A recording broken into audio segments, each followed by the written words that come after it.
Janvier 2019, au cinéma Kinépolis à Braine-l'Alleud, c'est un rendez-vous mensuel qui a lieu, celui des seigneurs at the Movies. À l'affiche, un remake, une nouvelle version d'un classique de 1964, Mary Poppins, revient sur nos écrans. J'ai bien aimé, mais j'ai préféré la première version de Mary Poppins. Ici, c'est un petit peu trop extraordinaire, trop comédie musicale. Je ne m'attendais pas à ça. Si on regarde les anciens Disney, on est scotché devant l'écran parce que c'est beau, c'est un charme qui est révolu pour l'heure actuelle. Ici, l'histoire n'est pas mal, mais ça ne nous laissera pas le même souvenir, en tout cas, ça c'est sûr. Certains seigneurs n'ont pas aimé parce que c'était trop long. Parce que pour eux, la vraie histoire, c'est Mary Poppins avec Julie Andrews et pas quelque chose à côté qui ressemble. Ils pensent que la deuxième chance, au final, c'est pas toujours la meilleure chose à faire. Les remakes sont pourtant au centre de la nouvelle stratégie de la Disney Company. Avec l'exploitation de nouvelles franchises, ils participent au renouveau de l'entreprise.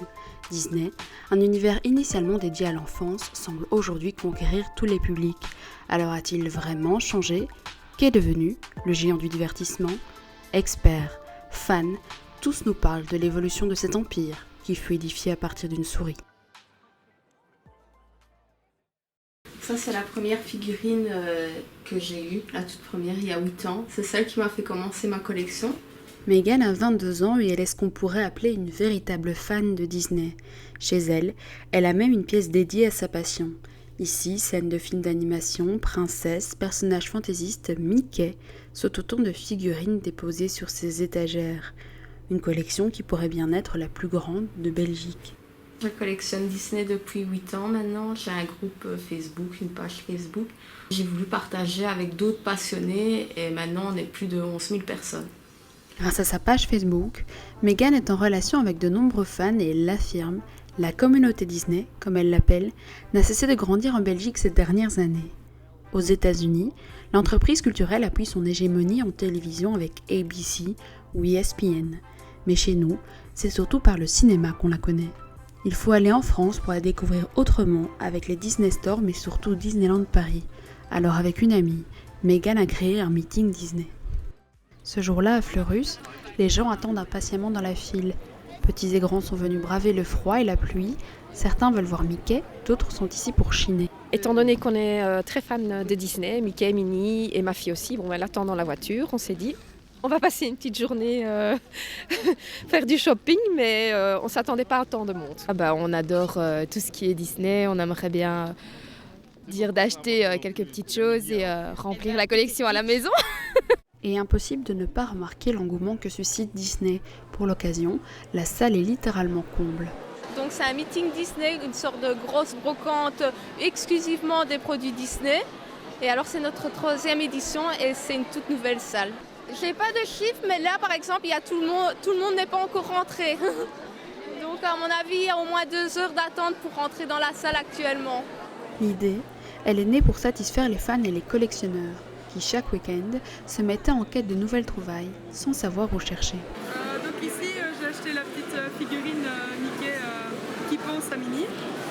Et alors, j'ai acheté 3 petits pins. J'ai acheté Coco Lapin, Pascal, évidemment, et Winnie l'ourson. Au total, ce sont plus de 3000 personnes venues participer à cette 3e édition, des fans venus de toute l'Europe. Peluches, pins, figurines, jeux, il y en a pour tous les goûts, et même pour les fans de Star Wars, car Mickey n'est plus seul à mener la barque du géant Disney, il la partage aujourd'hui avec de nombreuses franchises. Today, I am proud to announce the Walt Disney Company is acquiring Lucasfilm. À la tête de la Disney Company depuis 2005, Bob Iger a amorcé un tournant majeur dans l'histoire de l'entreprise, enchaînant les rachats de franchises aussi fructueuses les unes que les autres, Pixar en 2006, Marvel en 2009, Star Wars en 2012 et tout récemment la 21st Century Fox. C'est très clair, la stratégie de Bob Iger, c'est véritablement de racheter un maximum de licences, de manière à avoir un maximum de propriété intellectuelle. Et puis surtout, on est véritablement dans une stratégie économique qui est liée à l'organisation actuelle du marché culturel. Il faut avoir la plus grande banque de contenu pour pouvoir intéresser les diffuseurs, en quelque sorte. Pourtant, comme Megan, ils sont nombreux ces fans de la première heure qui ne considèrent comme Disney que les classiques d'animation et gardent intacte l'image de leur enfance. La magie, on oublie tout. C'est une évasion, ça fait du bien, on retourne en enfance. Cette fan de Mary Poppins a replongé dans l'univers Disney depuis la naissance de sa première fille, et ils sont nombreux à ne l'avoir jamais vraiment quittée. En décembre 1994, le film Le Roi Lion est sorti au cinéma. Et en fait, moi, j'étais dans le ventre de ma maman et elle a été le voir. Donc, est-ce que ça a permis au fait que j'aime Disney ? Je n'en sais rien, mais en tout cas, ça a été, on va dire, le premier souvenir, en quelque sorte, que je pourrais avoir avec Disney. Je dirais que ce qui m'attire, c'est le fait que j'ai l'impression de rester un peu en enfance comme ça. Sinon, Marvel, Pirates des Caraïbes ou Star Wars, non, je trouve pas qu'il y a encore, il y a la même sensation. Une sorte de dichotomie qui se crée entre ce que la plupart des fans considèrent comme Disney ou non. Pendant longtemps, Disney, soit c'était des femmes, soit c'était des enfants, mais ils ne touchaient pas vraiment les adolescents. Et à chaque fois qu'ils avaient voulu faire des films un peu pour adolescents, ils sont coincés dans leur carcan de Disney. Donc il ne faut pas que ce soit trop violent, il ne faut pas que ce soit trop vulgaire. Même Roger Rabbit, ils n'avaient pas voulu le sortir sous la bannière Disney. Ils sont prisonniers de Disney en fait. Alors évidemment, l'évolution récente sous Bob Iger n'échappe pas à la règle. Elle fait mouche. Le rachat de Pixar avait lui été facilement assimilé par les fans car le studio restait dédié à l'animation. Même si les progrès technologiques, la 2D remplaçant les dessins, sont parfois décriés. Mais dans des franchises comme Star Wars et Marvel, certains ne reconnaissent pas Disney. Loin de son image d'antan, le géant du divertissement a-t-il complètement renié ce qu'il représentait ? Ils ne rachètent pas au hasard. On n'est pas dans une logique de prédation tous azimuts. Il y a des choses qui ne sont pas achetables. Il y a des choses qui ne peuvent pas être Disney. Donc on voit bien comment il y a une volonté derrière tout ça. Il y a une réflexion sur ce que c'est que l'image de l'entreprise, sachant que chaque nouvelle marque qui rentre dans le label Disney, même si elle a elle-même sa propre image de marque, maintenant, et ils en jouent complètement, elle est labellisée Disney. C'est justement pourquoi certains fans restent dubitatifs. Ils ont peur de perdre l'univers tel qu'ils l'aiment tant. Et ils ne sont d'ailleurs pas les seuls, car Disney, par extension, a aussi acquis d'autres publics, dont l'énorme communauté autour de la très sacralisée saga Star Wars depuis 2012, mais aussi la fanbase de Marvel depuis 2009. Tous se rejoignent pour donner un avis souvent mitigé face à ces rachats. Ils ont eu le mérite de faire une troisième trilogie, qui n'est pas, en tout cas, les deux derniers épisodes sortis ne sont pas de mauvais films. Moi, ce que je critiquerais plutôt, c'est un peu dans ces épisodes de Star Wars, il y a je dirais, des scènes par moments un peu plus gnangnan, où on retrouve un peu... Ça, c'est la marque Disney. Premier film, on pouvait ne pas être déçu, parce que ça relançait la saga, ça plaçait les personnages. Le film suivant, pour moi, est raté. Finalement, ils se font plus plaisir avec les nouvelles technologies que de prendre le temps de bien raconter une histoire. Généralement, les fans appellent Marvel la maison des idées, et justement, depuis l'avènement des films, justement, ce côté idée commence à disparaître un peu, à toujours essayer de coller au politiquement correct. Ils devraient juste se baser sur leur Disney, ou même Pirates des Caraïbes,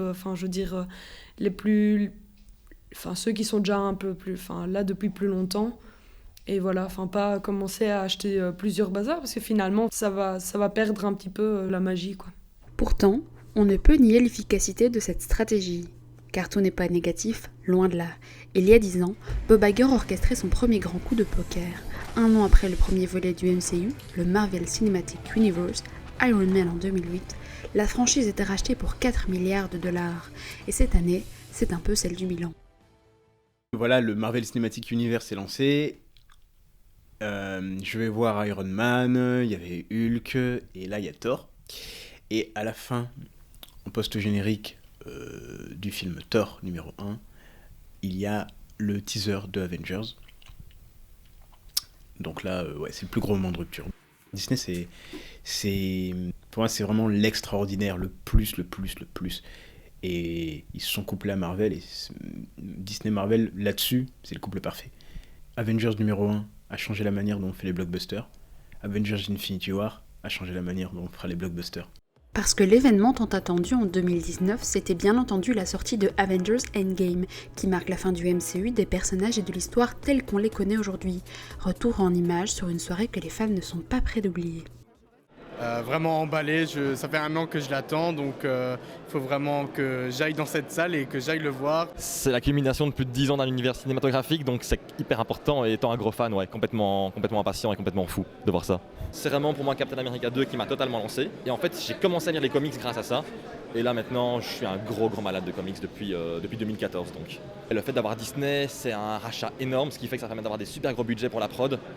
Donc je pense que Disney a pu permettre une énorme évolution, je pense, à ce niveau-là. C'est la fin d'une phase, mais le début d'une autre.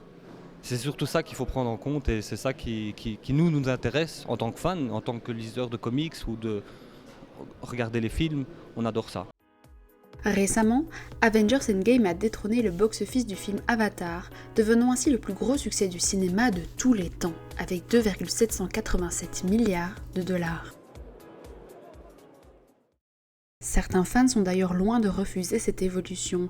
Ils s'amusent même à en étudier chaque détail, comme Raphaël, qui se dit lui-même bon public. La grande question, c'est ça qui m'interpelle, c'est comment est-ce qu'on peut arriver à toucher le monde entier, quoi. Enfin, on fait vibrer une corde chez chacun, finalement. Eux savent sur quel cheval miser, mais le public sait aussi sur quel cheval miser. Il sait qu'on a envie de ça, on va le chercher où il se trouve. Car c'est là tout le pouvoir de Disney, acquérir des personnages et des franchises forts qui attirent, si bien que de nouveaux publics se créent et, malgré tout, se rencontrent. Dans les boutiques Disney, t'as des figurines de Captain America et d'Iron Man. Donc forcément, le public Disney, les tout petits, je pense, en plus de s'intéresser aux princesses Disney, aux personnages Pixar, etc., ils vont tomber sur une figurine de Thor. Ça a dû générer des nouveaux fans de Star Wars qui se sont peut-être intéressés aux anciennes choses et qui vont peut-être aussi acheter plus de produits Star Wars qu'ils n'en auraient acheté si Disney n'achetait pas. Moi, le message que je ferais passer aux fans de la première heure de Star Wars, c'est d'encadrer les nouveaux fans. D'ailleurs, il y a bien un endroit où tout le monde se côtoie, car Disneyland Paris connaît évidemment cette même évolution. Ces dernières années, les 2 parcs français accueillent les nouvelles franchises avec succès. Dans le Walt Disney Studios, les décors s'adaptent en fonction des saisons. La saison de la force, celle des super-héros. Les personnages s'invitent alors dans le parc pour offrir des spectacles époustouflants qui viennent chercher les spectateurs. Ces univers sont aussi présents au parc Disneyland, avec des attractions qui ont déjà connu un relifting. Le Space Mountain Mission 2, devenu le Star Wars Hyperspace Mountain, et le Star Tour, déjà dédié à Star Wars bien avant son rachat, mais transformé et réinauguré en 2017. Là-bas, dans cet univers où l'on s'emploie à nous faire rêver, tout le monde semble se laisser convaincre. J'ai été à la dernière saison aussi pour faire plaisir à mon compagnon, parce que lui, il aime comparé à moi. Et je fais les Star Tours. J'ai été voir Dark Vador aussi. J'ai fait une photo avec Dark Vador. Disneyland Paris, on l'a connu dès que les enfants ont eu 3 ans. On est allé quasiment chaque année à Disneyland Paris. Donc voilà, j'aime bien l'univers Disney. Dans les 2 parcs, Disney a donc réussi à combiner tous les univers en laissant, semble-t-il, la magie intacte. C'est là tout l'enjeu de son plan d'expansion. Les travaux s'étaleront sur plusieurs années pour un coût total de 2 milliards d'euros. Tour à tour, 3 nouvelles zones ouvriront de 2021 à 2025 sur 31 hectares dans le parc studio. Des espaces thématiques et de nouvelles attractions seront dédiés notamment à Marvel et Star Wars. Comme ici, où le Rock'n'Roll Coaster fermera ses portes en septembre, l'attraction connaîtra une transformation complète pour être dédiée à Iron Man. Là, clairement, c'est aussi pour toucher un public plus adolescent, plus adulte, plus masculin. Le relais de croissance, c'est une augmentation de la fréquentation. Et la fréquentation ne pourra pas augmenter de manière magique. C'est-à-dire qu'il faut proposer des nouvelles attractions, des nouveaux lands, quelque chose de nouveau au public. On ne peut pas passer pendant 10 ans la même parade. Et puis les gens, ils se lassent en disant « on a déjà fait cette attraction-là ». De quoi augmenter les bénéfices de la première destination d'Europe, car malgré ses 15 millions de visiteurs annuels, elle a longtemps été lourdement endettée. À Disneyland Paris, on mise aussi toujours sur les classiques puisque la 3e zone ajoutée sera dédiée au plus gros succès de l'histoire du film d'animation, La Reine des Neiges. Alors qu'il avait accumulé près de 1,3 milliard de dollars au box-office en 2013, Disney continue à miser sur Anna et Elsa. Le 2e opus de leurs aventures est d'ailleurs attendu impatiemment des fans pour novembre 2019. Voilà qui fait écho à une autre stratégie de Bob Iger. Cette année, les suites de Ralph, Toy Story et bientôt Maléfique, La Reine des Neiges et Star Wars ont et vont participer activement à l'économie de l'entreprise. Et si cette habitude existe depuis longtemps, la nouvelle tendance est aujourd'hui au remake. Rien que cette année, Dumbo, Aladdin et Le Roi Lion sont réapparus sur les écrans de cinéma en prise de vue réelle. On redécouvre avec des images réelles et tellement encore plus belles sur une histoire qui était déjà magnifique à la base. Moi j'adore personnellement. Maintenant il y a beaucoup qui n'aiment pas. Maintenant je veux dire La Belle et la Bête, j'ai été un peu déçue. Et Aladdin, moi j'ai adoré personnellement. Ils devraient créer d'autres dessins animés. Il faut rester dans l'âme. Peut-être accueillie de façon mitigée, cette nouvelle vague de reboot paye pourtant. Aladdin et Le Roi Lion ont déjà atteint le milliard de dollars au box-office, rejoignant ainsi Avengers Endgame et Captain Marvel pour 2019. Alors Disney aurait-il perdu de sa créativité ? Parmi les experts, les avis divergent. On est un peu désespéré de toutes ces franchises remake film 2, film 2, 3, 4, des retournages en prise de vue réelle. C'est un peu désespérant, mais c'est pas lié forcément que à Disney, c'est vraiment un mouvement assez général. Alors est-ce que c'est un manque de créativité, un manque d'audace du public aussi ? Est-ce que ça rassure les financiers de sortir une suite ? Non, on est dans une déclinaison véritablement pour satisfaire une demande de fidélisation du public où un personnage qui a très bien marché va être exploité, mais ça n'empêche pas la création absolument régulière de nouveaux personnages emblématiques. En réalité, ces stratégies, les rachats, les remakes et les suites ont un but commun. Disney veut nourrir et conserver son hégémonie. Pour ça, il joue sur la sensibilité des fans, sur les franchises qui fonctionnent, sur les personnages qui touchent. Tout ça en faisant tout pour conserver son image de marque. Grâce aux grandes campagnes comme celle en partenariat avec la STI pour les 90 ans de Mickey en novembre dernier, il rappelle constamment au monde entier qui il est vraiment, ce qu'il représente. Depuis 2006 et plus encore ces 10 dernières années, Disney a donc été marqué par d'importants rachats et nouvelles stratégies qui l'ont bouleversé. Ce désir de renouveau se conjugue aussi au futur, puisque depuis le 20 mars passé, Disney est officiellement à la tête de la 21st Century Fox, dont il a acquis la majorité des actifs pour 71 milliards de dollars.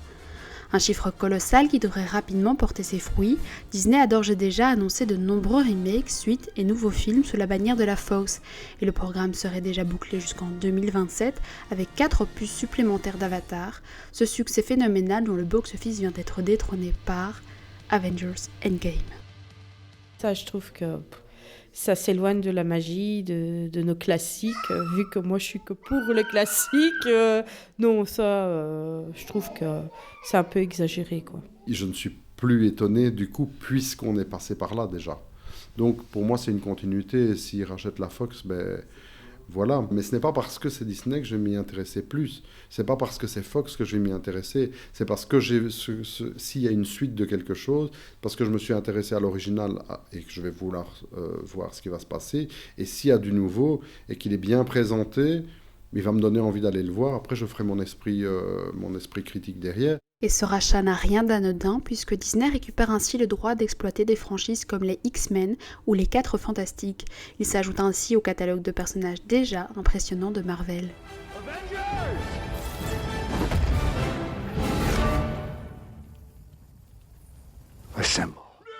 On avait moins de publications X-Men et carrément l'équipe des 4 Fantastiques avait été dissolue dans les comics. Et justement, depuis le projet de rachat, et depuis le rachat récemment, les 4 Fantastiques se sont reformés, on a 2 fois plus de comics X-Men, et on a justement Wolverine qui était décédé il y a 4-5 ans, qui est revenu dans le monde des vivants, quoi. Il y en a beaucoup qui, comme moi, attendent, par exemple, peut-être introduire des nouveaux méchants pour les Avengers, tels que le Docteur Fatalis, Galactus, enfin des trucs qui vont être impressionnants après Thanos. Mais là aussi, les avis sont mitigés. Pour moi, les films Marvel de la Fox sont vraiment des films très spéciaux, avec des pattes visuelles qui sont super fortes et tout ça. et j'ai un petit peu peur de ce qui va se passer avec les X-Men estampillés Disney. Avec le rachat d'une majeure partie de la 21st Century Fox, le géant du divertissement acquiert aussi les Simpsons, de quoi rappeler que le futur de Disney se planifie aussi et surtout en télévision. Car l'entreprise est désormais actionnaire majoritaire de Hulu, cette plateforme de vidéo à la demande par abonnement qui tente de détrôner Netflix. Aujourd'hui, il possède 28 millions d'abonnés aux États-Unis face à 60 millions pour son concurrent. Mais sa popularité ne fait que croître avec des séries comme The Handmaid's Tale, La Servante écarlate. Il devrait d'ailleurs arriver en Europe très prochainement. Et c'est surtout avec l'annonce de sa plateforme payante de streaming Disney+, que la compagnie a suscité l'engouement des fans. Elle arrivera aux États-Unis en novembre prochain à un prix défiant la compétition, $6,99 par mois. Moi, je pense que leur principal objectif est effectivement de répondre aux mutations numériques du moment, pour arriver à avoir sur le terrain de l'Internet le même succès qu'ils ont dans les salles. Parce que on a une industrie qui est une industrie extrêmement plurielle chez Disney, puisque les parcs rapportent plus que le cinéma, bien évidemment. Les chaînes de télévision sont ce qui rapporte le plus. Donc, mais en revanche, c'est le cinéma et ces grands films-là qui font l'image. Disney+ devrait débarquer sur le marché européen en 2020. Elle est déjà annoncée comme la grande concurrente de Netflix. Et une chose est sûre, elle intéresse les fans franco-belges. Je serais prête certainement à payer pour avoir vraiment les Disney qu'on a envie à n'importe quelle heure, à n'importe quel moment. Ça oui. On pourra y retrouver toutes les franchises et acquisitions de la Disney Company avec des produits exclusifs. Et Star Wars devrait y être très présent, car après l'épisode 9 en cette fin d'année, la saga prendra une pause de 3 ans dans les salles, mais sera bien présente à travers différentes séries. Des gens comme moi, on va avoir du mal à ne pas s'abonner pour voir ces séries-là, et donc là je trouve que Disney, je ne sais pas si c'était George Lucas avec Lucasfilm qui aurait réalisé ces séries, s'il les aurait mis uniquement sur une seule plateforme. Et donc là, s'il y a un point négatif depuis le rachat de Disney, il n'a pas encore eu lieu, mais il va avoir lieu. L'avenir de Star Wars, je crois que c'est comme il l'annonce, un avenir plus télévisuel, des séries, des productions, pourquoi pas des téléfilms sur certains personnages. Maintenant, au niveau des trilogies, moi j'estime qu'au bout de 3 trilogies, voilà. Tout va dépendre du dernier film, mais pour moi, on a fait le tour. Avoir fait le tour, c'est un peu ce qui ressort souvent des témoignages de fans. Car d'une part, Disney offre un contenu très standardisé, très calibré, créé à son image qu'il veut lisse pour plaire au plus grand nombre. Et la lassitude se crée. Mais aussi parce que les suites et les remakes posent parfois la question d'un manque de créativité. Alors, finalement, quel bilan tirent les fans de ce nouveau Disney ? Il manque cruellement de crayons, un bon film, c'est que toujours des remakes. Que les trucs de super-héros, de Marvel, de Star Wars, je ne retrouve plus là-dedans la magie de Disney, c'est clair. Moi, je pense que c'est Disney qui sort gagnant parce qu'ils ont racheté un truc où il y avait des gens de ma génération qui sont rentrés éventuellement dans l'univers Disney. Mais voilà, je pense que Disney sort gagnant parce qu'ils ont fait pas mal d'argent avec ça, quoi. Pour moi, c'est quand même cool que ma culture d'ado qui était pas validée du tout soit maintenant relativement mainstream et que plus de gens aient accès à ces histoires et plus de gens comprennent en fait pourquoi est-ce que moi j'aimais autant lire des bouquins et regarder des films avec des gens qui volent et tout le bordel. Tu vois ce que je veux dire ? Concrètement pour moi, c'est positif parce que Marvel, j'aime ça. Disney qui rachète Marvel, ça fait plus de sous, ça fait plus de Marvel. Mais attention, parce que le négatif pourra arriver dans les années qui arrivent. Dans l'ensemble, je vais être plus positif que négatif, même s'il y a des aspects financiers derrière. Mais positivement, ça permet d'avoir quelque chose qui fait rêver les gens à tous âges, qui nous amène chaque fois à un monde magique quelque part, via la télé, etc. Ou via le marketing aussi, puisque l'enfant qui a son doudou et qui tient, c'est magique aussi. Ça apporte quelque chose, pourtant lui, il ne sait pas ce qu'il y a derrière.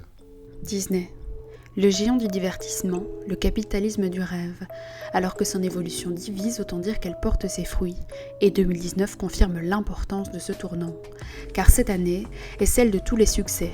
4 films ayant dépassé le $1 milliard de recettes dans les salles de cinéma, Avengers Endgame devient le plus grand succès cinématographique de tous les temps. En 7 mois, Disney a battu tous ses records. Il a atteint un box-office de 7,67 milliards de dollars, dépassant la somme qu'il avait accumulée durant tout son exercice de 2016. Un chiffre qui devrait encore considérablement augmenter avec l'arrivée de La Reine des Neiges 2 en novembre et Star Wars, l'ascension de Skywalker en décembre, un épisode très attendu qui bouclera la première trilogie sous les rênes de Disney. L'année 2019, finalement, reflète assez bien, c'est-à-dire qu'il n'y a aucune nouveauté. Ce sont soit des suites, soit des remakes de films. Il n'y a aucune nouveauté qui sort, vraiment nouveauté en 2019. Et ça, c'est un risque pour les années à venir, parce qu'on ne va pas pouvoir faire La Reine des Neiges 4, 5 et 6. Que se passera-t-il quand toutes ces franchises lucratives auront été épuisées ?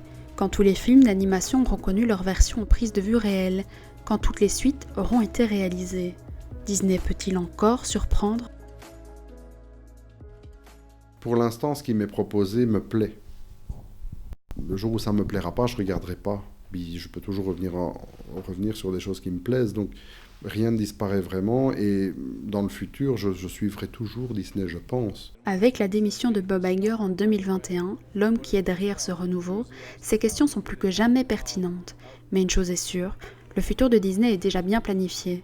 Marvel a annoncé récemment le programme de sa prochaine phase, Star Wars sera présent sur nos écrans avec de nombreuses séries, la Fox amène également son lot de franchises à exploiter.